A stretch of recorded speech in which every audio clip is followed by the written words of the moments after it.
All right, everybody. Hey, I apologize. A little late today. Supposed to go on at noon. Pushed it back to 2. Now it's like 2:13. So my apologies. My schedule got a little screwed up today. But as always, great to be here. Great to be here in the Accelerator organization. Hope everyone's doing well. Getting ready for some summertime. It's right around the corner. And just to remind you what I do if this is your first time being on one of my chats. But basically, I have a wealth management firm, Ryan Payne. I'm out in New York City. I have an office outside of Philadelphia. And anything that has to do with business building, I built my business from the ground up, still running it, or anything that has to do with like investing, wealth management, I'm your go-to here. I'm happy to answer all your questions, anything in that realm. And as always, we got lots of great questions to get to. So I'm going to start bringing them up here. And here we go. So let's get right into it. Let's get this party started. All right, so the first question comes in from Liv Gruber. Liv writes in, how do you pay yourself from your business? I am going to start paying myself and want to know the best way to do so. Should I be paid as a W-2 employee, 1099 contractor, or is there another strategy? Our company is an LLC. It really just depends. This is definitely a tax advisor question, so I don't know how many employees you have. I'm not sure how you get paid. You know, we're an LLC. We do distributions in my business. But that's really definitely a tax question. If you want to give me some more background on your business, I could definitely connect you with one of the tax advisors in my network to answer that. But I think it is a good thing to be looking at and figuring out for your specific business, you know, what's the most optimal way? Because obviously, you know, money saved in taxes is better than money not saved in taxes. That's simple, right? So I think that is something that you really want to talk to your accountant about. If it's just you as a 1099 contractor, that may work. It just depends. You know, there's a lot of different things that come into play. So I probably need a little more information about your business. So if you want, Liz, if you just put down some of the information, how many employees you have, some of those analytics in the chat here on this Facebook Live, I can see about maybe getting connected or get you at least some tangential advice on maybe what you should be looking at when it comes to your business. Because every business is unique. And there's always a lot of different ins and outs depending on how, you know, depending on income, depending on how many employees and so on and so forth. Next business comes in from Aniza Ferrado. I think I'm pronouncing that correctly. Hope so. Question was asked is, how can I add value to someone of high caliber? Real life example, I'm going to see Sharon Lechter next month and we will bond and she will provide lots of value to me. And I would like to do the same for her, but don't know how to add value to her life. And I guess so you're a financial coach is the background here. Okay, this is actually a pretty intuitive or counterintuitive one, maybe. I always find with, you know, even with like clients that I have that might be, you know, higher caliber in, I guess, the echelon of society, or, you know, people that tend to be, I guess, more quote unquote high powered, if they're famous. It's another thing, like I do a lot of TV, so you end up running into people that are celebrities, quote unquote, you know, people of that nature.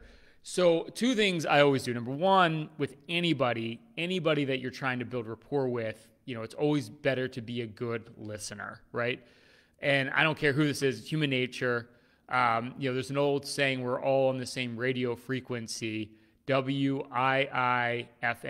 What's in it for me? Right? So I think the first thing is, you know, when you're talking to anyone you're trying to build rapport, this doesn't matter if it's someone who's high up or the mail person coming in to deliver your mail. I think it's just a good rule of thumb is engage people and take an interest in people and take a real interest, right? Like, I mean, ask questions and dig a little deeper when you're talking to people, not just superficial face value type questions. You know, I think you can kind of get through all those things very quickly when you're talking to somebody. You know, I'll give you an example of this. You know, first off, you can just be like, hey, you know, like, how's it going? Blah, blah, blah. But then, you know, you can get into, if this is a person that you admire, you know, I like to ask, you know, I always say the advice method. I've talked about that before on these Facebook Lives where ask people their personal business advice. You know, if they're successful in business, like, hey, you know, like, I'm really admire, your abilities in business. I'm looking to do this. I want to take my business to the next level. Like, what's something that you think is most important if you were in my shoes at this stage of my business? So I think the advice method is always very powerful, especially if it's someone you admire and look up to.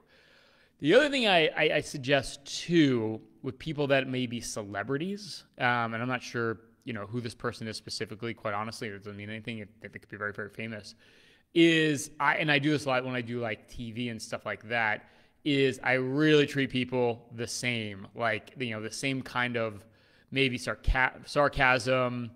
I think people appreciate when you're a little irreverent, and you treat them like, you're not just being very, very proper, and I think joking with people a little bit now in good taste, walk the line here. But I think a little bit of irreverence with people is a very powerful place to be, because I think a lot of times people in power, people act differently around them. So maybe having a little bit of irreverence, if you're comfortable with that with your personality, I think is a very powerful skill to have. Like I like to joke with people regardless of who they are. And, sometimes you can get yourself in a little bit of trouble, but I think people appreciate that, oh, this person doesn't care. So, and again, this might be how comfortable you are in this situation. You might be ready to go out there and just start busting this woman's chops or something like that. So, take that with a grain of salt. But I think the more practical advice here is, doesn't hurt to ask for some advice, getting a little deeper that way. I think that's a really good inroads to building rapport with somebody, because when somebody is asked their advice, you always feel flattered. You always feel like it's nice to give some input. Because believe it or not, most of us, when we're successful, no one asks us for input, right? They still want to talk. So it's always rare when someone actually wants to hear, your wisdom. This is, even for me, this is kind of fun, because I don't usually get to talk about things that have been successful for me in business, and people don't typically ask for your advice, even when you're successful. They want to tell you their story. So I hope that gives you a little bit of a template you can use. But I think definitely engaging that other person, the advice method's great. If you're feeling a little more confident, be a little irreverent. But again, I feel like maybe that's only advice for some people that kind of understand how that can be powerful. But I wouldn't just roll the dice on that one. So maybe disregard that advice altogether. Now I'm thinking about it. Don't be irreverent. I think that might be a little bit pushing the envelope a little too far, especially as you're kind of gauging this person. Okay, I think I've said enough about that. Let's move to the next question. This is from Carrington Crothers. And Carrington writes in, is guest posting a subtle way to market your business? Background: I'm a commercial product photographer where I provide companies with photography for e-commerce, marketing, social media. I've been looking into marketing techniques and came across guest posting, which I had not heard of before. I wasn't sure if this is something that is worth trying and continuing to look into, or there are other alternative marketing techniques you suggest to broaden your audience. If you mean guest posting is where you write an article for a blog or something, and it's something in your area of expertise, I would say 100%. That's great grassroots marketing, because anywhere you can display your expertise and somehow maybe put a call to action in there as well. Maybe you do guest post and you write something, and I'm assuming this is what you're talking about. You can always have something that people can download, hey, I'm a photographer, and here are 7 mistakes you don't want to make when putting together photography on your marketing site, on your e-commerce site, right? So I think having somewhere where you can have a backlink to you is very powerful. So I think it's cool to put that effort out there, but make sure you get something in return. And the reason I think about this is because a lot of times you can waste this kind of marketing. And I'll give you an example. I just mentioned I do a lot of TV. I do a lot of Fox Business, CNBC, those type of shows. And, a lot of times you go out there, they want great content. You prepare all this great content, and you're like, well, how am I really promoting me though? Right? It's nice. My name's up there. It says my firm, but it doesn't really give people an incentive. So what I've changed is I actually have a podcast. So it's somewhere people can go and actually learn more about me and my firm and get them into my funnel. Because what you're trying to do is divert traffic, right? This site or whatever platform has traffic coming their way, and you're providing value for their traffic. But kind of the way I look at it is the exchange here has to be is you're able to turn their audience onto what you have to offer, diverting traffic your way, right? So the only way to really do that is to have a call to action. So like what I started doing is I was like, look, when I'm introduced, I want people to know I'm a podcast host. And I started putting some subtle language in there like, oh, I talked about this on my podcast the other week, which you can check out. Go to bebullish.com. You can check that out. And what I found is this. So then I go into the content giving them value, but I'm also giving people the opportunity to learn more about me, my firm, check out my podcast. So if they listen to my podcast, they like my podcast, and we have call to actions in there to actually sign up for a review. So I think the important thing here is you've got to have that backlink back to you, and you've got to put some sort of call to action in there. For you, it could be a download or maybe a quick video you do, tutorial, something where you give value, where people are interested to see or find out more about what you do. So I think it can be a great opportunity, but again, you've got to actually build it in the right way where you put those call to actions in there. And you've got to be very, very forward about that, right? You can't just be passive and hope people find you. And request that. Say, hey, I'll love to do the article. Just a couple of requests. Like we put my name in there. I would like a backlink back to my website so people can check it out. Or I like the idea of like landing page where people can go, where you can capture their information. Because if you do, like we do this with our radio show, as well as like I have a text doc that you can download, but you have to give us your email, right? So if you like text your email to a certain address, we get the email, and then that email can be remarketed with our podcasts and other things that we send out during the week. So that's the way you want to think about it. And it sounds like it could be a great opportunity, but again, you've got to figure out how to use that opportunity to drive that traffic to you. So hopefully that's helpful. I think that's a really great opportunity, and I think a lot of us miss using these opportunities we get in front of a big platform to promote ourselves. And I think we're like a little shy about it. And what I'm finding is you can be pretty egregious about it. Meaning like they're not going to slap you on the hand as much as you think. As long as you provide them value, you should be able to market, or your call to action could be pretty aggressive.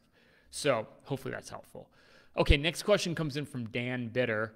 Dan writes, how can I come to a new equity agreement with my partner while addressing his concern? Let's get some background. I initially started as a coder in our tech startup, but my role has evolved to CTO. My equity share hasn't changed from 3% I initially agreed to. We're using a CFO service firm until we find someone to take on the role for equity.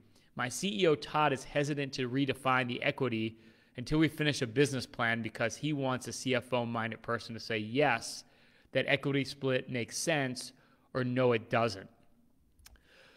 Okay, this is a really, really good one, because if you're doing way more than you did initially with your 3%, and essentially now it sounds like it's like a disparity between the value that you provide and the equity that you have, I would make this like at the forefront of my I make this the forefront of what's going on in my career, or what you're doing with this partner.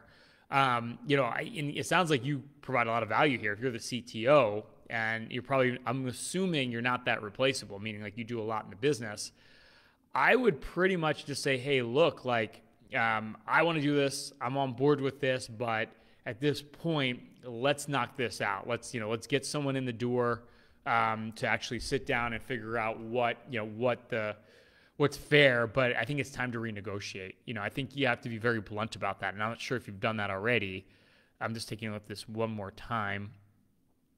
Okay, so I mean, there's no reason that you guys can't talk about an initial, like say, hey, what if I come back? How about this? What if you said, let me come back with a suggested, what I think is fair, and then maybe we can get it validated by a third party.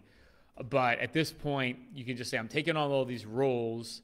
I'd like to come up with something now that's more commensurate based on what I'm doing. So I think just say, hey, like, look, I'd like to look at this now. I really want to get a CFO in here, so let's talk some numbers, and let's get a CFO. Let's get that action plan in place.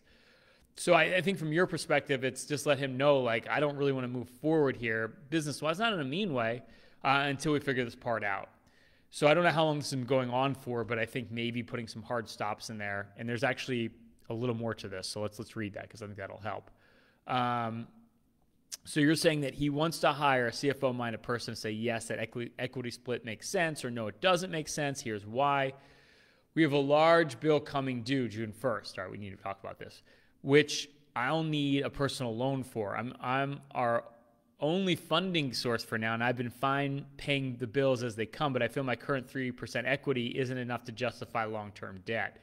We've talked about 20 to 25% equity is a proper amount, which satisfies me, but time is growing short, and I don't know how to have this conversation. Todd's concern is over-promising equity amounts in his previous first startup. He gave 20% each to 3 people without keeping track of their total, and wouldn't have much left for himself or investors. His idea is that equity shares are final. While my idea is that we can have proportionally decreased current equity shares to offer equity to new partners, he's open to adopting a new model for addressing equity, but he's not sure how things are done, is erring on the safe side. Well, this is your negotiating point right here. If you're going to be lending the company money, I would just make that a prerequisite. Like, hey, look, I want to lend this money to you, but I really can't do this until we figure out what's fair with the equity split. So I think that has to be a prerequisite. Just say, hey, look, I'd love to do it, but honestly, unless we get this figured out and come up with a structure, and that should be his catalyst right there. You can hire an outside firm. If you need some recommendations, just feel free to ping me here or ping me on Facebook, and I can help you get a third party. But I think at this point, that's it, man. That's your crux. Just say, hey, look, like I can't move forward. I can't lend money until we get this resolved. I want to get this solidified. I'll feel better knowing that we've got this locked in to give you the money for this loan. So I think it's a tremendous leveraging point that you have, and I don't think you have to be a jerk about it. Just be like, hey, look, like at this point, I want to give you the money. I'm on board with the company. I just got to get this piece figured out. In fact, here you go. Like, even come with a list of firms. Like, I can give you a referral. If you have a referral, like I found a firm here. They can do this. They can break this down and run the numbers for you if that helps. But we've got to get this figured out because time is running out. So I think that's helpful. Hopefully that's helpful. Of course it's helpful. But I think that's not a bad idea to come to the table with some recommendations of who he can talk to or you guys can talk to collectively about structuring that equity plan. Like in my own business, I'm working out a new comp structure for my employees. I'm trying to be proactive about it. I don't want to be reactive about it. And I took a template from somebody else, right, that I know who's successful. And, I don't know if you know any of your competitors or someone has a similar business, you can get their agreement, how they structure things. That can be helpful. But it just seems to me like the rubber has to meet the road here. You can't wait on this, and you can't give money to the company until you've designated, signed paperwork that gives you the equity that you're entitled to or you deserve based on what you're doing. So that's my 2 cents there. Okay, cool. We're moving and grooving. All right. Let's take a look here. Okay, Heather Brockman writes in. What are some good responses when your employees are constantly saying how tired they are, comparing themselves to you, saying they aren't robots like me? Oh boy. Okay, so a little description on your business. My groomers work 4 days a week as a full-time shift, and most of the time they have 10 hours a day. Most have a bather with them.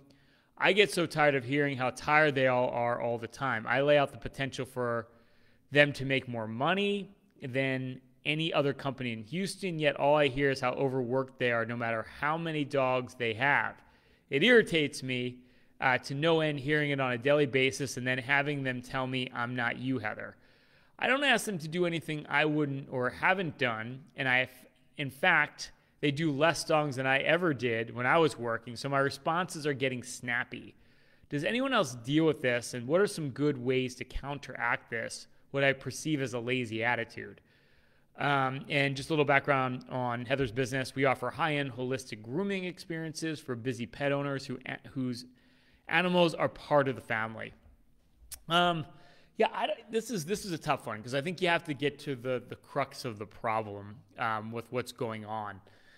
Of course, no one is you, right? Like this, your business, it's your baby. I think it's important to have a culture where the work ethic is strong. And I'm just curious, is this everyone collectively saying this, or is this just a couple of your employees? Because, sometimes it could just be a couple of the employees or 1 or 2, and they ruin it for the group. So, what you may want to do is meet with people individually and just say, hey, like, look, I just want to make sure we're communicating. And I've heard you say, maybe just go a little deeper, because sometimes it might be a different issue than you think, or, you don't even know. Maybe it isn't the crux. Maybe it's just like, I don't know, maybe some perks or something else that they'd appreciate. Sometimes what people say and what they really mean are different. So I would actually take the time to meet with everyone at some point, maybe go for a coffee and just say, hey, like, I've heard some concerns about how much you're working. And I don't know if they get compensated more when they work more. So I just wanted to, maybe, say something along the lines of go a little deeper with that. Maybe just tell me what's going on with you. Like, what would make you happier? What are the issues? I'm just trying to get some feedback to see how I want to structure things. Don't promise anything.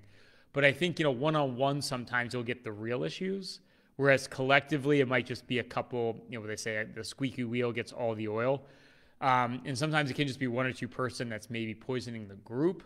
So I think meeting people individually, they're not put on the spot. It can be more casual, and you can find out, like, I meet with all my advisors quarterly, and I give them like a good 20-minute rant session. Like, hey, just like, what's going right? What's going wrong? This is your time to vent.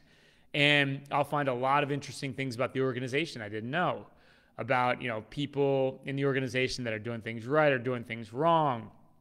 And you start to uncover a lot of problems that are being hidden from you as the owner when you meet with people individually and, get them to open up a little bit. So I feel like that's step one, is really talk to everyone individually, find out from their perspective what the issues are, and you might find some common themes, and it might be even a little bit different than what you've been told or what the issue is. So I think I want to start there and then see if it's still a problem, or maybe it's just like they need a lunch break. I don't know, but I think that's important. And I think you got to be careful too, because you want to be empathetic to them. Even if you don't see it that way, I think being a dismissive boss is a dangerous thing. Like, I think it's dangerous to not hear what they say and say, I don't want to hear that. I used to work, and no one hates that more than, well, in my day, I did this, right? I know you want to do it. It's tempting, and you might be right, but I would caution you away from that and try to bite your tongue and be a little more empathetic and do a little more listening. And when you listen, don't come back with solutions or any feedback. Just like write it down, repeat back to them what they said to you so they know you're listening, and just be like, hey, look, I'm going to internalize this. I'm going to come back with some feedback or some thoughts on this. But don't shoot your thoughts off right there. Don't interject. Don't like rationalize why things are this way, that way. Just internalize what they're saying. Take good notes, and then you can come back later with any solutions you think that might be applicable. But I think, I would be very, very careful with, like, I work this hard, you should work this hard. I never used to complain in my day. I just feel like people really don't like that. And again, it's just like we all have our own perception. We all have our own view of the world, whether right or wrong. But I think employees specifically, as a boss, you want to be a little bit benevolent, right? You want to be a little bit empathetic even when you don't want to be. It's one of the hard parts of the job. It's why you're the boss. But I think when people feel heard, that can disarm a lot of the issues, as opposed to you coming back at them with, not being impressed with their attitude, right? So it doesn't mean things have to change or you have to change the way you do things, but I think you'll get a better understanding of where people are coming from and what the issues might be. So hopefully that's helpful, and I think we are at the end. All right, so good questions today. I will leave a second here for anyone that is on this right now. I don't know how many people are on this right now. I think it's like 2, so it's not a big deal. But yeah, if you want to leave real quickly, if you have any questions, why don't you put them in here now and I'll address them. If not, I'll call it a session here. Going once, going twice, going 3 times. Okay, cool. All right, well, listen, thank you as always. It's always a pleasure to do these monthly mentoring sessions. If you have any questions or want me to clarify anything, just in this Facebook Live, in the comments section, feel free to write any questions you have or any clarifying questions, anything along those lines, which I'm happy to answer. Have a great day. Enjoy your May, and next time I do this, it'll be summertime, so it's right around the corner. So hope everyone's doing well and look forward to speaking to everybody soon. Thanks.